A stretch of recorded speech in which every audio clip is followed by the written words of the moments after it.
One, you're tuned in to Agriculture Today, and we start our Friday show with the grain market update. And as always, we're joined by K State grain economist Dan O'Brien. Dan, thanks for joining us today. Thank you, Shelby. Dan, seeing some positive stuff in the grain market, and as we talk about it, starting off with what futures are looking like. Yesterday's market, that would be Thursday, June the, let's see, June the 6th. Thank you. I get my date right.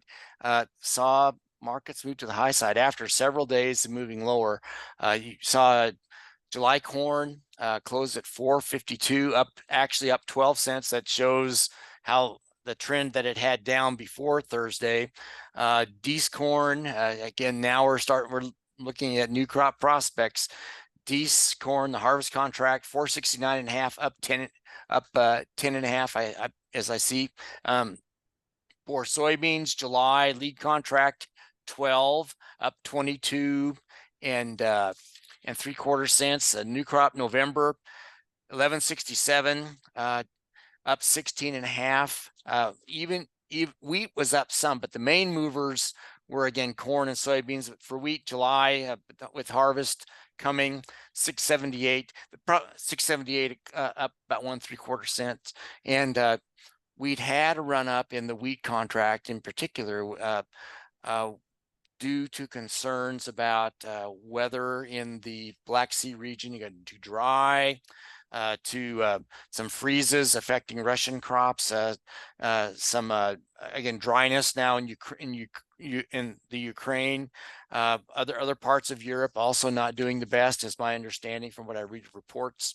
So all of that had come into play, and I don't know that we're done yet. I just still remember historically when we had major volatility coming in on those crops late and getting off towards July and August, and seeing major rallies because of crop failures in those areas. So we've kind of taken the measure of it so far in the market, and the real key will be I guess what they pull out of the field, and how proactive they are on actually moving grain to ports, moving it by rail out of that region, and continuing to see the situation to support the type of situation we've seen where the wheat markets are just so. I would, there are issues afoot that are causing this, and maybe as time comes later, we'll talk about it more. But again, we talked about before we came on air how the wheat market right now has underlying questions, underlying issues of vulnerability is probably a polite way to say it, that if they can't come to fruition and result in lower production, could lead to stronger prices down the road. And that's the most professional way to say it, but not there yet.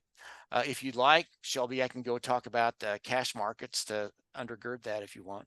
Go for it. So let's look at that. Then, so you see a fair amount of variability around the state for corn prices. Again, as remains the case, you have Garden City cash prices 45 cents over yesterday's close.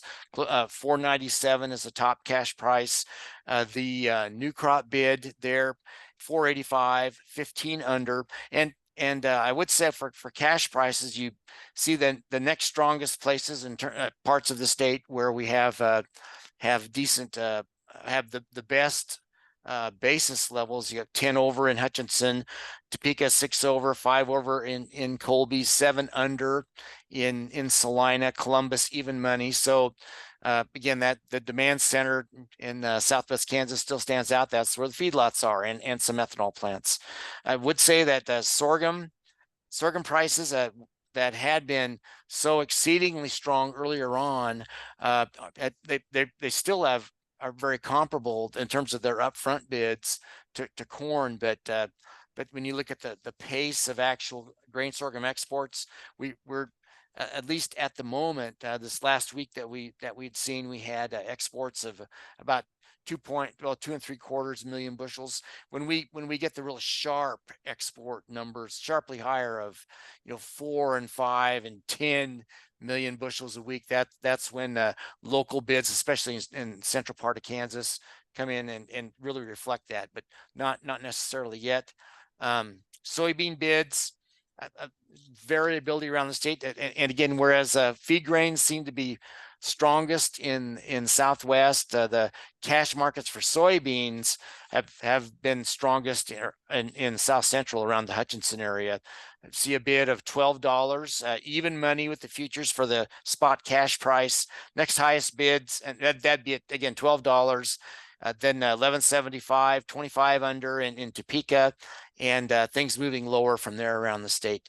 And I would say also with after what I'd said about the wheat market, and you wonder, well, where a cash price is going? Well, they're apparently anticipating harvest. You've got the strongest bids around the state. Hutchinson 673, 5 under, and Salina, Topeka, both at 663, 15 under, and then other parts of the state weaker than that. So it's sort of is as it is in terms of the wheat situation. So so here we have kind of coming back and talking about wheat, the issues happening overseas that certainly raise concerns of the world numbers very, very tight and declining, yet the hard red harvest is coming on. And so we'll be balancing that, and it would take I guess strong export movement on our shores, not just around the world, on our shores probably to overcome what right now looks like a real lack of enthusiasm, during the harvest time. But when you really get short, then you have these inverted markets. You'd see things really shoot higher. Right now in the wheat market, that'd be a surprise. But when it's happened in the past, it was a surprise as well. So I think we'll just keep watching for it. As we're thinking about these prices and specifically looking at those feed grains right now, taking into account that these numbers don't include private treaties or private deals that could be taking place? Yes. Here in Western Kansas, my office is out in Colby area. I hear discussion of some pretty strong bids, and they're isolated. They're mainly with feedlots, and anybody watching grain markets understands that situation, to where a feeder had supply coverage until this time. They're trying to bridge the gap between now and the next crop, and so they offer really strong basis bids, but yet again, so we don't see that necessarily as much at the elevators. That Southwest bid is good, but then if you come to an elevator, say you're going to buy grain to fill one of those bids, well, you've got an in and out fee, 20, 30 cents, something like that. So by the time you look at, say, 497 as a high bid in Garden City, if there's a feeder that's caught short, add 30 cents to it, well, it's 520, 530, something like that. And so you have that, but that's I guess those type of opportunities are there. And really, for someone that has grain in an on-farm situation and the ability to truck grain or to hire it done, that's something to keep your eyes out for. And Dan, wanting to talk a little bit more on kind of the international market of factors that are taking place in Brazil. Yes, one of the issues yesterday that came in on the market was that the government of Brazil had proposed a change in the tax code, and was responded to quite negatively. And that's a very polite word to describe how they responded to that. People are no doubt in these situations, they're struggling to actually deduce what goes on, but the initial impulse was that, gosh, if this came into being, it could inhibit Brazilian exports. Or and from what I read, the Brazilian government's looking to generate revenue. Well, what's one of the things what's one of the strongest export products coming out of Brazil? Agricultural products, food products. So I think this remains to be seen where it would go. We had seen these type of market distortions before coming out of Argentina, and now to see it coming out of Brazil would be quite the situation. And you've got these ongoing things. Brazil is such a big area. Again, they have floods in Rio Grande del Sul to the south. They've had dry conditions in their second corn crop, the safrinha corn crop, in the central and north parts of as I understand it. So, that come back to that initial idea that we'd had. There are issues undergirding these markets that are out there, and any one of them and they bring vulnerability to this current idea that gosh, we'll have plenty of grain, don't worry about it, the market's over responding, just wait until we actually see it. Well, there are things that are developing, and here we sit early June, and we've got a long ways to go before we can just christen large crops, no problems, as we get into latter August, heading off into September. As we look forward into for the grain market, June 28th playing potentially a really important role. Very important, in that the USDA will come out with its acreage report, and they had a prospective planning report at the end of March, representing March 1 conditions. They'll have an acreage report at end of June, representing about right now. And there's this issue of delayed plantings that are happening in parts of the U.S. Corn Belt, and about the last 5, 7, 8, 9% of corn is slow to be put in because of basically excessively wet conditions. And yet when you look at the USDA NASS crop condition reports, looks great. You see the planting progress, the percent corn emerge, where we're at on soybeans, no problem, everything's looking great.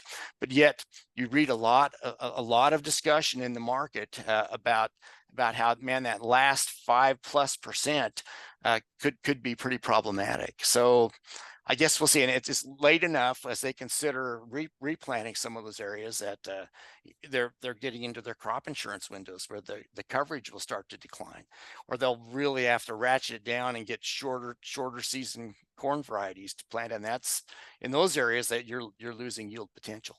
So you got this thing going on. It's an undercurrent in the market.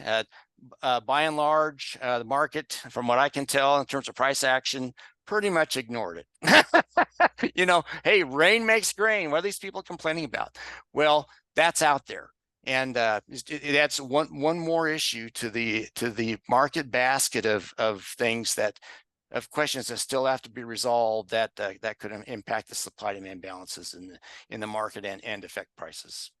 Dan, I appreciate you taking the time to join us today and give us our grain market update. Thank you very much, Shelby. I appreciate it.